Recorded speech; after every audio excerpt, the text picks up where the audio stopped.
Что она приобрела? Альхамдулиллах, вассалату вассаламу аля расулиллах.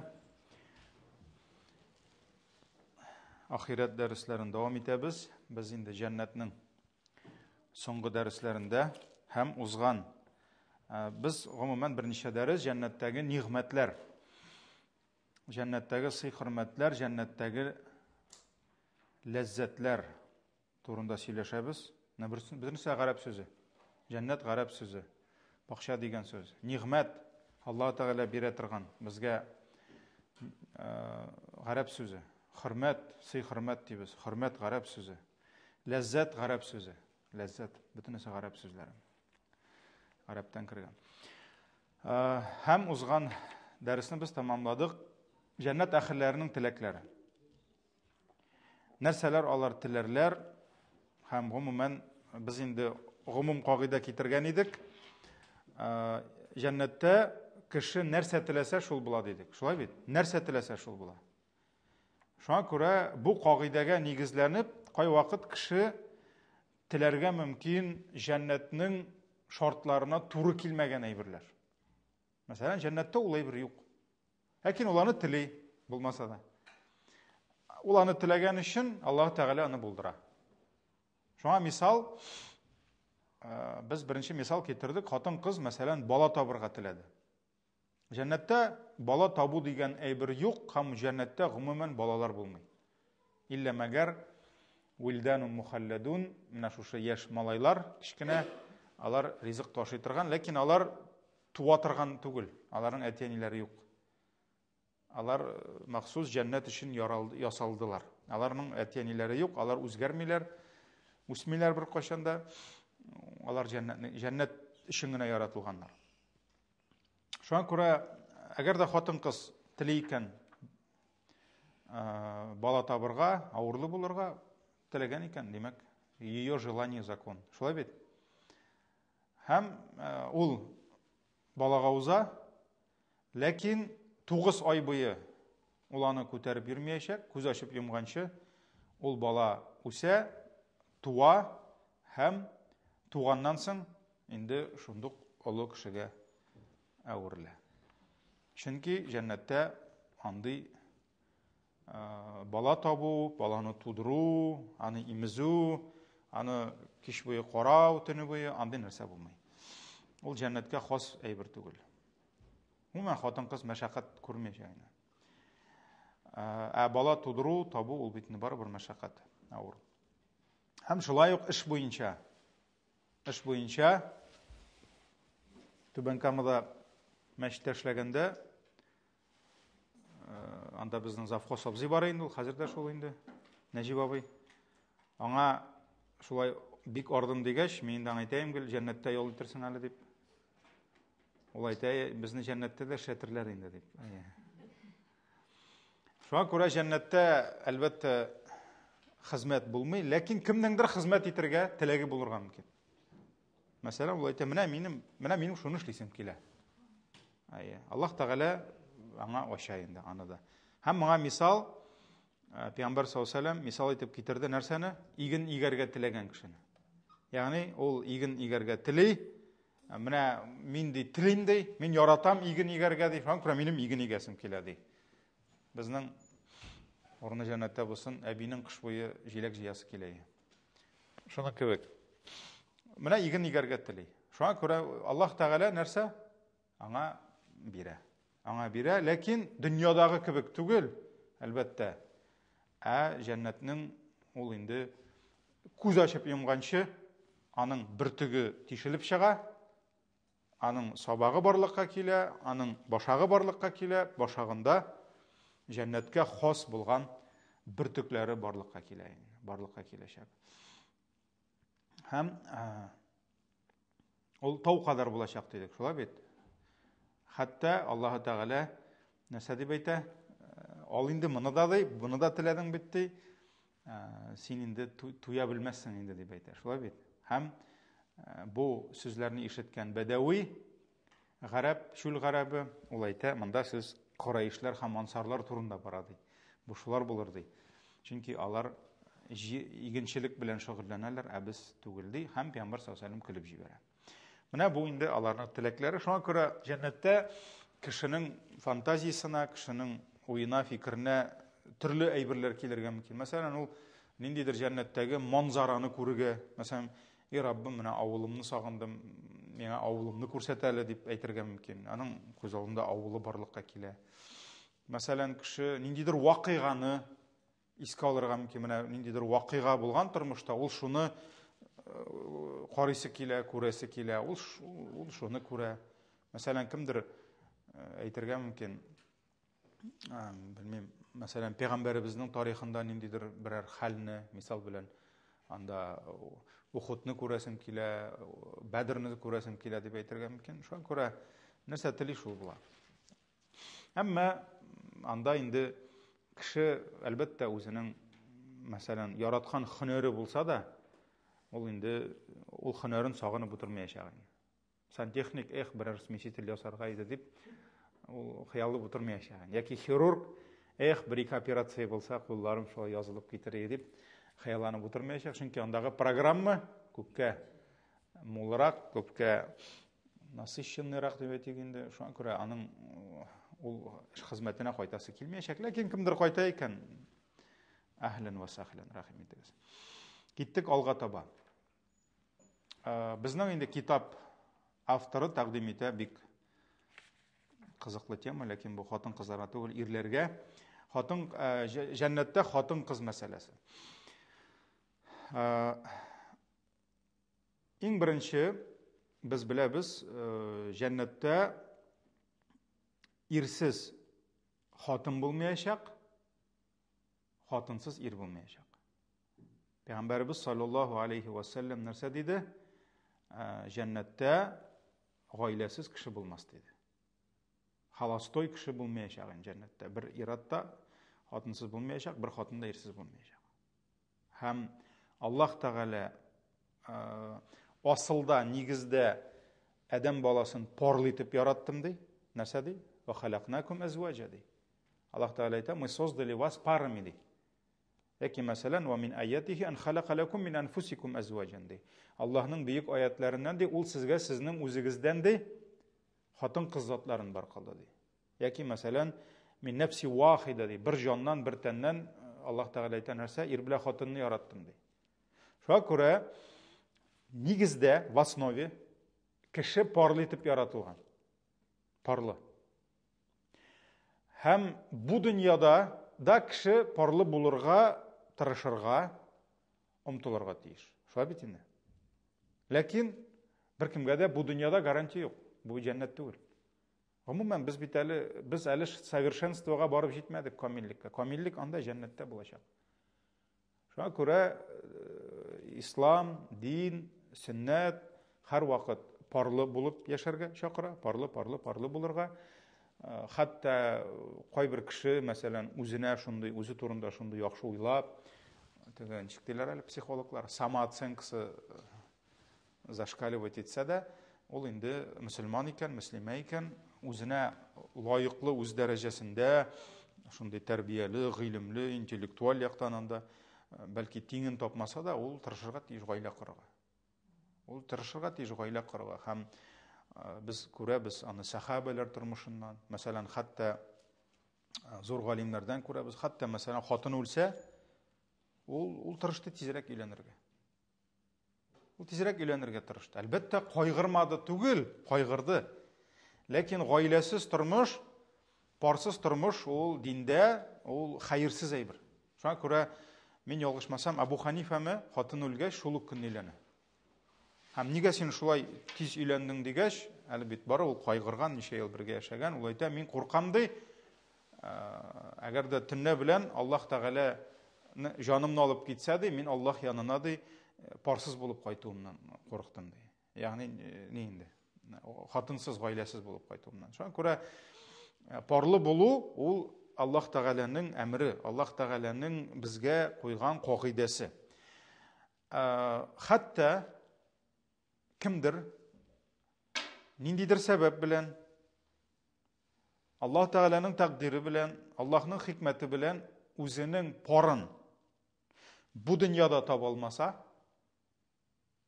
Әгәр дә ул иманлы, тақуа, Аллаһыга гыйбадат кылучы бәндә булган икән, ирме, хатынмы, айырма юк, ул үзенең парын кая табачак? Ул аны җәннәттә табачак. Һәм чыннан да бик күп кеше үзенең парын, үзенең икенче яртысын дип әйтикме, үзенең гаиләсен дип әйтсәк, уже более нирәк килә, шулай бит. Үзенең гаиләсен ул җәннәттә генә табачак. Чөнки әйткәнемчә, бик күп сәбәпләр булырга мөмкин. Нинди сәбәпләр? Мәсәлән, кеше сабый булып үлде. Сабый, мәсәлән, үлде, туды да үлде. Аның гаиләсе бармы? Юк. Аның гынахасы бармы? Юк, иншалла. Аллаһның рәхмәте киң, ул җәннәттә. Ләкин кыз бала 1 айлык үлде, 1 яшьлек үлде, 5 яшьлек үлде, 10 яшьлек үлде. Ул Аллаһ хузурына кайтты, ул җәннәткә кергәч 10 яшьлек, 5 яшьлек буламы? Юк, ул җитлеккә, матур, шибәр, өлгергән хатын-кыз булачак, кыз бала. Хатын-кызга камиллеккә ирешү өчен, ягъни бәхетнең камиллегенә ирешер өчен нәрсәсе кирәк? Икенче пары кирәк. Аның пары кирәк, яртысы. Димәк, ул анда кияүгә чыгачак. Мәсәлән, сабый килеш үлде. Кемдер ауру булырга мөмкин. Шулай бит, ауру. Беркемдә аңа кияүгә чыкмады. Яки беркемдә аңа өйләнмәде. Ауру. Аның гариплек булырга мөмкин. Уродство. Әмма ул бит иманлы. Диге, ничек әйтергә, Аллаһ Тәгалә безне парлы итеп яратса да, в конце де концов, өйләнү һәм кияүгә чыгыр өчен генә яратмады бит инде. Иң беренче безнең максат яратылуның нәрсә? Гыйбадат. Ва ма халактул җинна вал инса илля лиябудун. Аллаһ Тәгалә мин кешеләрне һәм җиннәрне яраттым ди, миңа гыйбадат кылу өчен. Шуңа күрә аның ауруы булды, аның ниндидер сәбәбе булды, өйләнә алмады, кияүгә чыга алмады, насип булмады, ләкин намазын укыды, гыйбадатын кылды, һәм ул кая? Иншалла, ул җәннәттә. Ул җәннәттә. Җәннәттә аның бит инде ул бу дөньядагы гаилә корырга киртәсе, кимчелеге булмый. Булмый. Димәк, ул анда шундук өйләнәчәк, кыз бала булган икән, хатын-кыз икән, кияүгә чыгачак. Шуңа күрә сабый балалар, ауру, кемгәдер просто насип булмады. Шулай бит инде, өйләнү, кияүгә чыгу насип булмады. Мәсәлән, бар кемдер әнисен карый, мәсәлән, күп еллар. Хатын турында, мәсәлән, ауру, мин беләм шундый егетләрне, ул инде үзе картайып бетә, әнисен карап ничә еллар. Кызны алып кайта алмый анда. Чөнки, кемнең инде килен булып чып, мәсәлән, бөтен кешенең нитәсе килми, авырту әнине карыйсы килми. Шулай бит инде. Бар кыз балалар, мәсәлән, күп еллар әниләрен карап, анда кемнедер карап. Мәсәлән, төрле сәбәпләр булырга мөмкин. Ягъни ул бу дөньяда шулай ук үзенең парын тапмады. Ул үзенең гаиләсен тапмады. Әмма бу анда да гаиләсез була дигән сүзме? Юк. Ул анда кияүгә чыгачак. Һәм үзенең парын, үзенең тиңен ул шунда табып, шуның белән бәхетле булып, хузурланып яшәячәк. Мәсәлән, шулай ук бу мисал.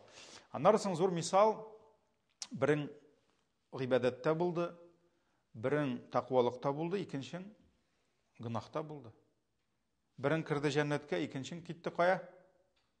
Җәһәннәмгә. Булырга мөмкинме шулай? Әлбәттә. Ягъни парларның бу дөньядагы, әйдәгез сөйләшик, бу дөньядагы парларның берсе җәннәткә кирде, берсе җәһәннәмгә кирде. Нәрсә эшләргә? Мәсәлән, ире китте җәһәннәмгә, хатыны җәннәттә. Ул хавытырамы? Мәгърим, анда янасыңдыр инде. Исенә дә төшермәячәк. Все, бетте. Перезагрузка ясыйлар. Ул исенә дә төшермәячәк. Теге көферне. Нәрсә эшлик? Җәннәт бит инде. Әгәр дә ул җәннәттә аны сагынып утыра торган була икән, җылап, җәһәннәмгә китсенме, ул китми аның артыннан җәһәннәмгә. Бетте. Все. Семья бетте. Димәк, ул һәр кияүгә чыга да, аның ире хакыйкый ире. Вакытлыча түгел. Прокатка алынган. Хакыйкый ире, димәк, кайсысы булып чыкты? Тегесеме? Әллә монсымы? Җәннәттәгесе. То есть, в итоге, уршайтам, получается, та семья, в которую она жила, это не семья была. Аның гаиләсе димәк монда. Шуңа күрә ничек әйтергә, бар дөнья гаиләсе, бар ахирет гаиләсе. Шуңа күрә әйтәләр бит, Аллаһу алам, мин ялгышырга мөмкинмен. Мәсәлән, ахирет дустым дип сөйләшәләр бит инде.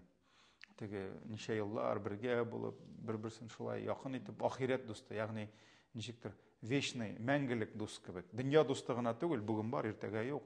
Шуңа күрә бар дөнья гаиләсе, бар ахирет. Булырга мөмкин кешенең дөнья гаиләсе, бар ахирет гаиләсе. Ә хакыйкый гаилә димәк, ул бу дөньядагы түгел, ул җәннәттә. Шуңа күрә кемдер бу дөньяда үзенең хакыйкый семьясын тапмаячак. Кемдер аны тегендә табачак. Ләкин бу күрсәтә нәрсәне инде, дөнья ул вакытлыча. Хакыйкый бөтен нәрсә җәннәттә. Мәсәлән, кеше җәннәткә кергәч, ул дөньядагы кыяфәттә буламы? Юк. Юк, шулай бит. Ул икенче төрле була. Ул җәннәттә күпкә өстен, күпкә матур була. Димәк, аның хакыйкый сурәте кая, андамы, мондамы? Тегендә.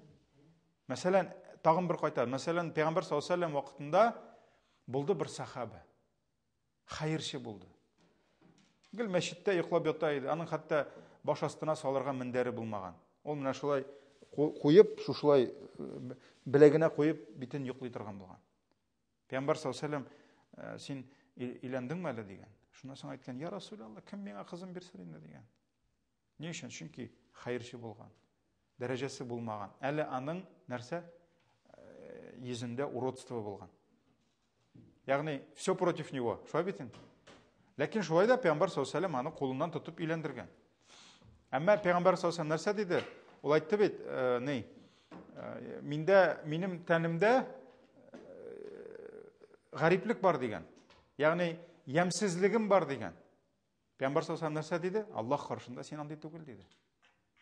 Шуңа күрә бу дөньяда кемдер ямсыз кыяфәтле булырга мөмкин.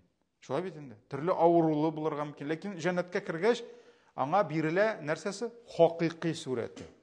Вот это его лицо. Ләкин җәннәттә бу дөньяда түгел. Шуңа күрә кемнеңдер гаиләсе бу дөньядагы гаиләсе гаилә булмаска мөмкин. Мәсәлән, хәтта баласы бала түгел диде Нух алейхиссаламга. Шулай бит? Нух пәйгамбәр кимәне ясагач, хәтерләйсез, шулай бит? Каждой твари по паре, һәрберсен утыртты, ләкин баласы кірмәде. Һәм ул нәрсә диде? "Я бунайя иркам магана" диде. Эй, ул чыгым, әйдә утыр безнең белән, кафирләрдән булма диде. Ул кірмәде. Нух әйтте: "Я Раббым, ул бит минем балам" диде. Ул минем гаиләм диде. Аны да кертә алмыйммы диде. Битне бер караганда. Ягъни хайваннарга да урын бар иде. Улы үзе сайлады күферлекне. Шулай бит? Шуннан соң Аллаһ Тәгалә нәрсә диде? Ул синең гаиләң түгел диде. Все бетте. Бетте, ул тегендә, син монда.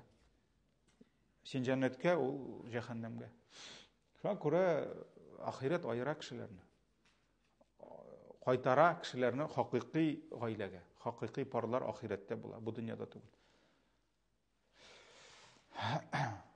Димәк, менә бу кайсы очракларда инде ничек булачак турында сөйләштек. Шулай бит? Ягъни кагыйдә шундый: җәннәттә парсыз кеше юк.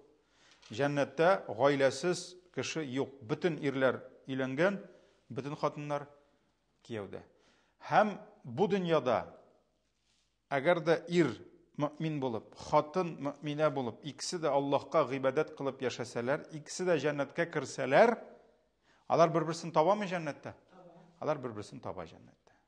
Алар бер-берсен җәннәттә очраталар, һәм алар җәннәттә дә ир белән хатын булып яшәячәкләр. Ир белән хатын булып яшәячәкләр, һәм җәннәттә әзерләнгән сый-хөрмәт, җәннәтнең нигъмәтләре аларның бергә булачак инде. Шулай бит?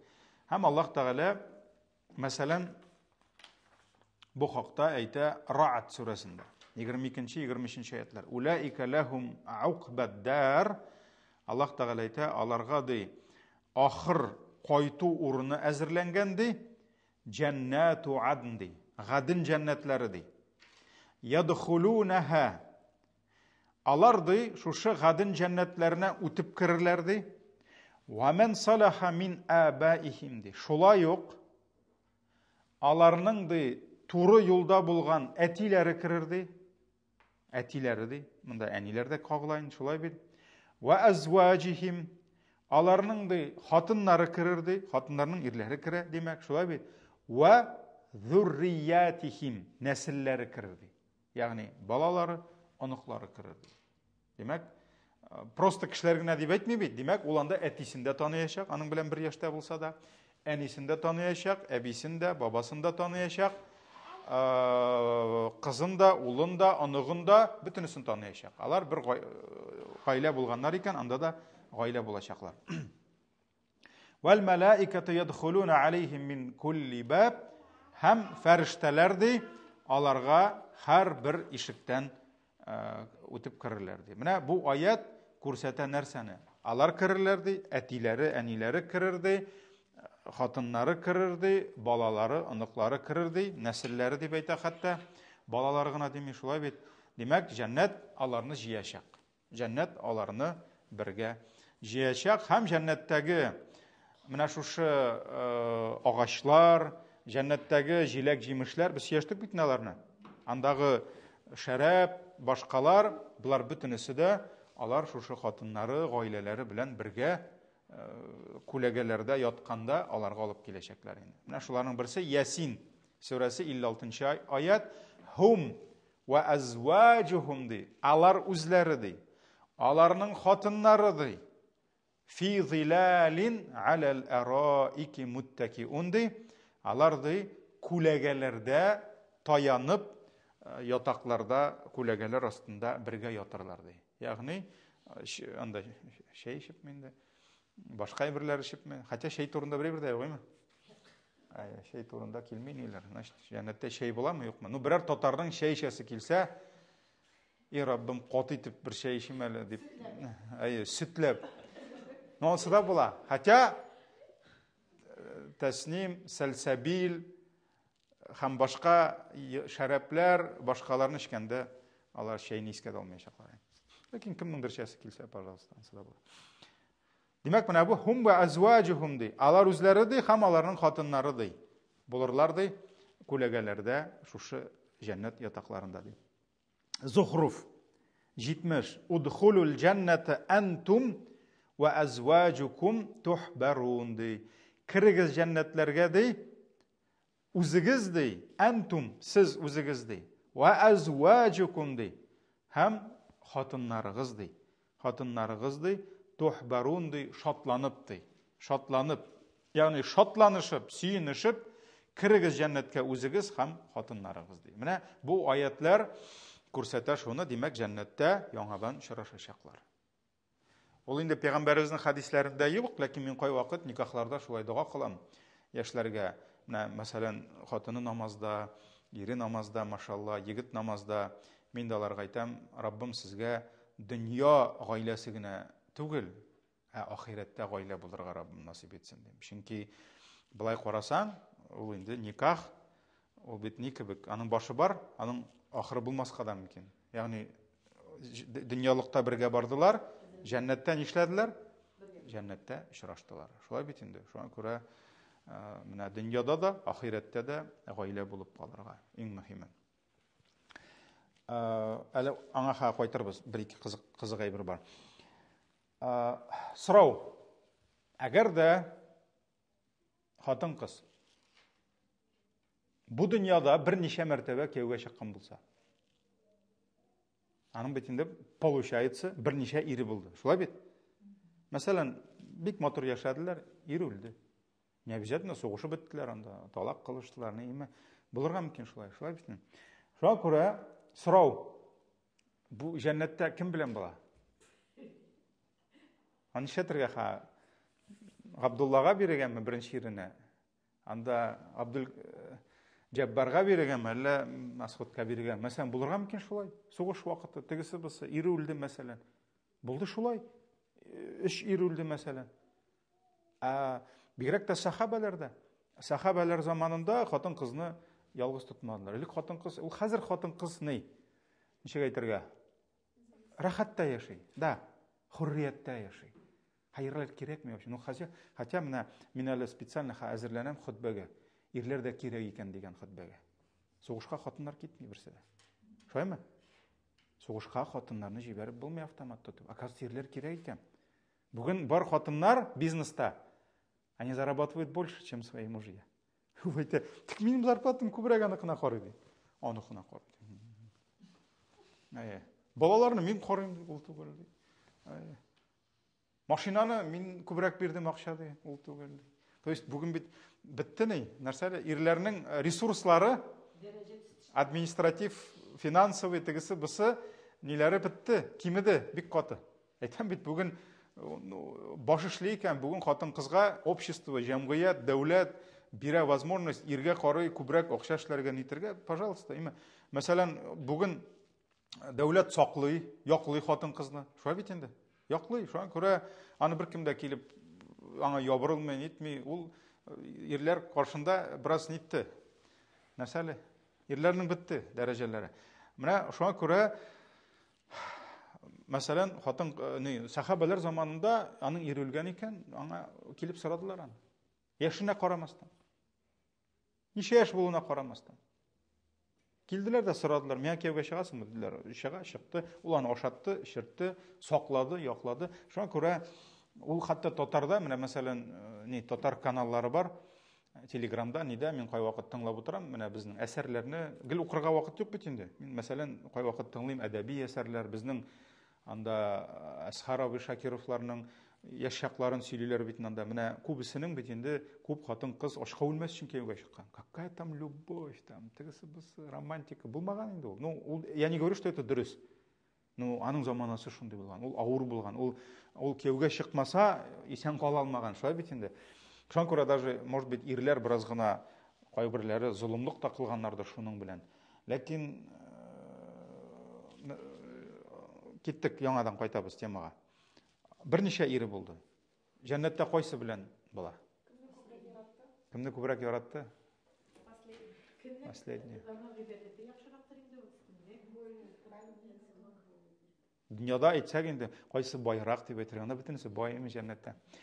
Ну, монда әгәр дә моны бәхәскә чыгарсак, без түгел, галимнәр. Булай бар 3 мнение. 3 фикер бар. Беренче фикер ул үзе сайлаячак. Менә кайсы ирен ныграк яраткан, кайсы ире ул бит инде булай гына түгел. Димәк, кайсыдыр ире особенный аңа карата нәрсә? Бәлки мөлаим булгандыр, әдәплерәк булгандыр, тәрбиялерәк булгандыр. Шулай бит инде. Әйе, менә мәсәлән, сахабалар арасында да кайбер ирләр каты иде. Кайберләре йомшак иде. То есть кемгә нинди характер бирелгән? Кайбер ирләр, мин хәзер сахабалар дип ни өчен әйттем, это же самые лучшие. Шулай бит инде. Алар арасында да булды катыраклар, булды бераз йомшаграклар, булды бераз игътибарлыраклар хатынга карата. Шуңа күрә беренче караш әйттеләр, галимнәр әйттеләр, хатын-кыз үзе сайлар диделәр. Бу беренче караш. Ләкин аларның дәлилләре бик зәгыйф. Чөнки моны бит инде каяндыр хадис белән дәлилләргә кирәк. Шулай бит инде. Шуңа күрә бер караш шушы. Икенче караш хатын-кыз үзе сайлар дидек. Шулай бит инде. Икенче караш моннан инде ул ярак китмәгән. Килә анда хатын-кызга юк, беренчесе хатын-кыз үзе сайлый, икенчесе хатынга кайсысы яхшырак булган. Кайсысы хатынына яхшырак булган, шунсы белән калачак. Димәк, ул хатынны кайсы ире ныграк яраткан, ныграк хөрмәтләгән, шунсы. Бу икенче караш. Буларның хадисләре булса да, алар зәгыйф. Алар зәгыйф. Өченче караш, ул инде гыйльми күзлектән караганда иң көчлесе, Пәйгамбәр саллаллаһу алейһи ва саллям әйтте: "Аль-мар'ату ли ахири азваҗиха" диде. Соңгы ире белән булыр диде. Дәлилләргә карасак, самый көчлесе өченчесе. Чөнки аңа карата хадисләр күбрәк, дәлилләр күбрәк. Ахыргысы белән булыр диде. Ахыргы ире белән. Димәк, мәсәлән, 2 тапкыр кияүгә чыкты. Мәсәлән, беренче ире үлде, ул тагын кияүгә чыкты. Димәк, үлде шул ирнеке булып, демәк җәннәттә шул икенчесе белән булачак инде. Менә бу дәлил күбрәк. Әмма кайбер галимнәр бар, алар нәрсәгә нигезләнәдер, мин әйтә алмыйм, зур галимнәр. Алар, мәсәлән, хатын-кыз үзе сайлар дигәнгә кайталар. Аллаһ Тәгалә аларга барыбер үзләренә сайлатыр дигәнгә дә кайталар. Ә инде соңгысына килгәндә, хикмәт нәрсәдә, ул бит инде барыбер ир белән хатын, ул шундый затлар, алар бер-берсенә ачылалар. Шулай бит инде. Бер-берсенеке булалар. Шуңа күрә, әгәр дә хатын-кыз кем беләндер яшәп, мәсәлән 15-20 ел бер ир белән яшәп, ул ир белән яки аерылып, яки ире үлеп, икенче иргә кияүгә чыгып үлсә, ул бит инде бу иргә бирелде дигән сүз. Шулай бит инде. Ну, урысча әйткәндә, она же уже отдалась ему. Ул аныкы булды, ул аңа ачылды. Шуңа күрә ул аныкы булып кала дигән, менә бу без өченче дәлил инде. Ну, аңа хадисләр бар инде. Шулай ук тагын берничә генә мисал китерергә була. Мәсәлән, Абу Бакрның кызы була. Абу Бакрның кызы Асма. Асма радиллаһу анха, Асма бинт Абу Бакр була. Ул Зубайр ибн ал-Аввамның, аның ире Зубайр ибн ал-Аввам була. Ләкин Зубайр бераз каты була. Катырак була. Ягъни инде хатынына карата шулай катырак була. Хәтта бер вакыт кызы сабыр итә алмыйча әтисенә килеп зарлана. Әти менә ди, бигрәк каты инде ди. Нәрсәдер әйтә инде, шулай бит инде. Шуннан соң Абу Бакр әйтә, эй кызым ди, сабыр ит ди. Сабыр ит инде ди. Чөнки әгәр дә хатын-кызның хәерле, ягъни Аллаһка тугры булган иманлы ире булса ди, аннан соң ул шушы иманлы ирен югалтса ди, мәсәлән, аерылышты, нитте инде, шулай бит инде. Әгәр дә ул аерылганнан соң, ягъни ирен югалт, юк, ире үлү турында сүз бар анда. Ире үлгәннән соң ул ди, әгәр дә кияүгә чыкмаса, алар җәннәттә яңадан очрашачаклар ди. Җәннәттә очрашачаклар ди. Менә монда безгә самый интересный ахыргы сүзе. Әгәр дә ире үлеп кияүгә чыкмаса, демәк кияүгә чыкса, аның белән калмый дигән сүз. Шулаймы? Менә бу да дәлил булып тора Абу Бакрның сүзе нәрсәгә? Демәк, әгәр дә ул кияүгә чыкмаса, беренче ире белән кала дигән сүз. Аннарысын булды, хәтта сирда шундый шыраклар, кашан ирләре исән чакта әйтеп калдылар. Мин үлсәм кияүгә чыкма дип. Ни өчен? Җәннәттә бергә очрашу өчен. Шуларның ну, без бит инде өметләнәбез һәрберебездә. Ну, кирмәсә башкага чыга дидек бит инде. Анда зак тормый ул. Хузайфа радиллаһу анху хатынына әйтә, әгәр дә син ди минем белән җәннәттә бергә буласың килсә ди, мин үлгәннән соң кияүгә чыкма ди. Чөнки хатын-кыз ди җәннәттә соңгы ире белән булачак ди. Бу да дәлил. Бу менә күп дәлилләр, катгый дәлилләр, конкрет дәлилләр, алар өченчесенә килә инде. Но әйтәм бит, мәсәлән, бар зур галимнәр кайберләре бу дәлилләрнең бөтенесен беләләр. Әмма нишләптер менә теге карашны алалар инде. Аннарысын тагын бик зур дәлил, Пәйгамбәребезнең хатыннары Пәйгамбәр үлгәннән соң аларга харам булды кияүгә чыгарга башка ирләргә. Харам булды. Чөнки беренчедән алар уммахатул муъминин, алар муъминнәрнең әниләре, шулай бит инде. Аналары беренчедән, икенчедән нәрсә? Алар бөтенесе дә Пәйгамбәребез белән бергә калырга тиеш җәннәттә, калырга тиешләр җәннәттә. Һәм Пәйгамбәр саллаллаһу алейһи ва сәлламның һәрбер хатыны җәннәттә аның белән булачак. Аның белән булачак. Менә анда бит инде мин аны кай вакыт шулай укып утырам, Пәйгамбәребезнең хатыннары турында. Булды бит инде Пәйгамбәр саллаллаһу алейһи ва сәлламның хатыннары арасында олыгайган карт хатын-кызлар. Шулай бит инде. Мәсәлән, алар бәлки Пәйгамбәр саллаллаһу алейһи ва сәллям белән озаклап та, ничә еллар да яши алмаганнардыр. Ләкин менә бу бит уйлап карасаң, бер хатын-кыз булсын әби 80 яшьлек булсын, 70 яшьлек, кияүгә чыкты Пәйгамбәребезгә. Икенче көнне үлде. Өлді, бір күннен өлді. Ол нәрсе тапты? Что она приобрела? Ол жәннәтте мәңгі пейғамбарыбыздың хатыны болашақ. Ойлап қарағыз. Міне, мәселен, мен алай болмады, просто мисал кетірем. Вот, допустим, бір әби, Аллах Тағалаға шундай бирді ниғмет, ол күйеуге шықты пейғамбарыбызға да екінші күн өлді. Бұл хатын мәңгі деген сөз, ол миллиард елдан соң тағын миллиард, ел тағын миллиард, мәңгінің жоқ, біз аны аңлай алмаймыз. Ол мәңгілік пейғамбарыбыздың хатыны болашақ. Яғни, ең хайырлы кішінің, ең хайырлы махлук даже. Пророк не только самый лучший человек, это самые лучшие создания. Фәрештелерден, нелерден үстін ол. Ол ғарыштан үстін. Һәм ол аның хатыны болашақ мәңгі. Міне, Аллахның хикметі ол, шуңа көре. Һәр бір айбірде. Ол теге үйленіші, ол міне үйлендік та, о болды, там нишауағына жігіт болды, анда не, әйбет кіна мені условияларда яшатты, там, бұл бүтінісі дүния. Дүния өтеді кетеді. Тігінде, міне бұл бар бит, «Хум ва азваджихум фи зилалин алял арайки муттакиун», они и их жены будут лежать в тенях, на ложах, прислонившись. Анда ятканда, бірсі де дүнияны еске алмайшақ. Ну, қызық үшін міне еске алашақларын. А бұлай, анда дүнияда фәлән болды, түген, әлемде ауырлықлар болдылар, бірсі де ұмытылмайшақ. Бүтіні ұмытылашақ.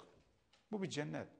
Шуңа көре міне дүниялықта, нешек бұлайынды. Когда мы дүнияда выстраиваем свои отношения, ғайлады, біз должны жәннатке қарап выстраивать. Жәннат. Чүнки дүния өтеді кете. Жәннат.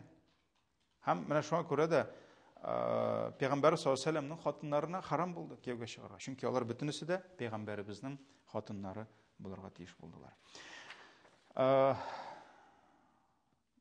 Хур кызларын сөйләсәм 10 минут, 5 минут мине кыйнарлармы? Юк, Коръан аяты бит, җиткергә кирәк эшләр. Җәннәтнең үзенең айырым хатын кызлары бар, алар бу дөньядан түгел, алар хур кызлары җәннәттә.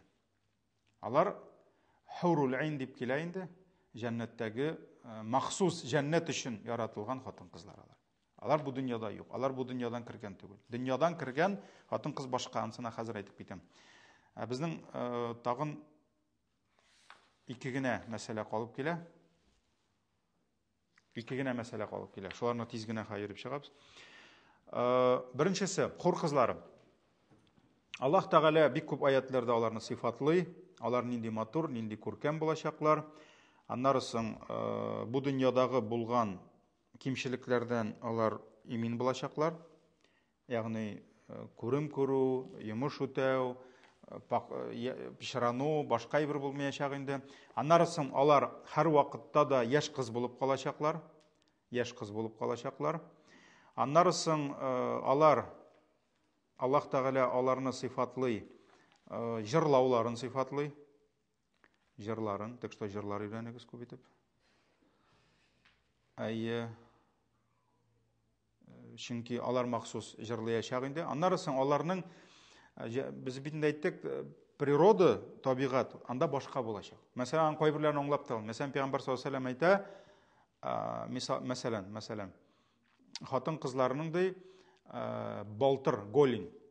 Балтырларының ди сөякләренең җилекләре күренеп торыр ди. То есть через их тела можно будет увидеть костный мозг из их голени. Нахар без бит күз алдына китерсәк, шуңа бит инде хатын кызның аягында тегендә бөтен нәрсә теге терминатордагы кебек, бөтенләй бер или там УЗИ аппараттагы кебек нәрсәләр бөтенләй күренеп тора. Ул безнең табигатькә туры килми, шуңа бит. Ләкин җәннәттә ул матурлык булачак. То, что аның җилеге күренә, костный мозг, сөяк җилеге бит инде. Шуңа бит балтырдагы сөяк җилеге күренү, ул матурлык булачак җәннәттә. Менә без бит базар турында әйттек бит. Базарның нәрсә булды әле хикмәте? Кием ничек алыштырыла? Җил чыга, Сибирдән, салкын яктан җил чыга, һәм аяк астындагы безнең әйткәндә тузанны күтәреп битеңә шапылдатып куячак. Шуңа бит инде. Менә без шулай дидек бит инде хадис. Но ул анда нигъмәт булачак. Монда каядыр тузанга батып кайтсаң басуда, тизрәк жуынасың, тизрәк күзләреңне жуасың. Burunlarını juvasın, çünkü sen pişiranı bitkensің tuzandan. Şolay bit. Cennette всё бар. Анда cennetten ул нигъмәт бар. Шуңа күрә менә да кой бер сыйфатлар бар. Алар бу дөньяда карасаң чагыштырып ни кебек, нигъмәт түгел кебек, әмма ул зур нигъмәт булачак инде. Шуңа күрә Инна azwaja ahlil jannati la yughannин ди. Җәннәт әһелләре булган хатын-кызлар җырларлар ди. Һәм аларның тавышлары иң матур булыр ди. Би ахсани асват ди. Би ахсани асватин сами'аха ахадун qatti. Ягъни кеше ишеткән иң матур тавыштан да матуррак булачак ул. Һәм алар инде җырлаячаклар нахну ал-хайрат. Без ди иң хәерле хатыннар ди. Иң матур хатыннар ди. Һәм без ди азваҗу каумин кирам иң хәерле ирләрнең хатыннары ди. Бу хадисне ятлагыз җырларны. Шуңа күрә менә бу инде җәннәттәге шушы ирләр хатыннарның арасында булган кайбер мугамәләтләр дип әйтәбез инде. Мәсәлән, Анас радиллаһу анху китерә, Пәйгамбәр саллаллаһу алейһи ва сәллям әйтте, иннал менә шушы җәннәттәге хатын-кызлар ди, җырларлар ла туганнин ди. Алар җырларлар ди. Һәм нәрсә дип әйтерләр ди? Нахнул хурул хисан хуббина ли азваҗин карам ди. Без ди беребездән беребез матур чибәр хатыннар ди. Аллаһ безне ди яшереп куйган иң яхшы ирләргә ди. Яшереп куйган дигән сүз беркемгә күрсәтмичә торган инде. Алга таба безнең инде көнчелек, мәсәлән, Аллаһ Тәгалә бит инде бирә көнчелек дигән сыйфат. Зависть түгел, татарча көнчелек инде ул. Бөтенесе дә, ләкин ревность дигән сыйфат. Шулай бит инде ул ирләрдә дә, хатын-кызларда да бар. Пәйгамбәрнең хатыннары бик көнче булды. Бик каты көнче булды. Беләбез, төрле хәлләр булды. Мәсәлән, анда бер-берсен кимсетүләр дә булды, хәтта Пәйгамбәр саллаллаһу алейһи ва сәллям аларны кисәтә иде аларны. Ләкин Пәйгамбәр саллаллаһу алейһи ва сәллям әйткән, хәтта җәннәттәге хатыннарда да көнчелек була дигән инде. Көнчелек була дигән. Шуларның берсе, ике генә хадис калды шуларга. Һәм битерәм. Шуларның берсе Пәйгамбәр саллаллаһу алейһи ва сәллям әйтә, әгәр дә бу дөньяда ди, хатын иренең хакына кирсә ди. Ягъни, если женщина будет ущемлять права ди. Может ди, төрле белән. Аны ди ишетерләр җәннәттәге хатыннары ди. Җәннәттәге хатыннары ишетерләр һәм әйтерләр ди, ла ту'зиһи каталакиллаһ ди. Аллаһ Тәгалә сине халак итсен ди. Безнең иребезне газаплама ди, диләр. Безнең иребезне интектермә ди, чөнки ул бит синдә кунакта гына ди, тиздән безгә кайтачак ди. Мәсәлән, әгәр дә хатын-кыз инде үзенең, әйтик, иренең хакын кимсетсә, мәсәлән, төрле анда кимсетеп, анда сүз беләнме, гамәле беләнме, шундук аның инде шын хатыннары дип әйтәбез инде. Шулай бит. Чөнки дөньялыкта хатында булмаска мөмкин җәннәттә. Алар инде шушылай дип дуга кылалар инде. Һәм безнең кала җәннәт әһелләренең җәһәннәм әһелләреннән көлү темасы калды. Аллаһның дидар шәрифе калган икән әле. Машалла. Менә ул үзе бер дәрес булыр. Аллаһның йөзен күрү. Аның турында ничек килә? Һәм безнең кала җәннәткә керер өчен дөнья нигъмәтләреннән баш тартырга кирәкме, юкмы? Безнең бер 3 дәрес кала. İnşallah kilese atnada ders yok mu? Subhanakallahumma bihamdik. Eşhedü en la ilahe illa ent.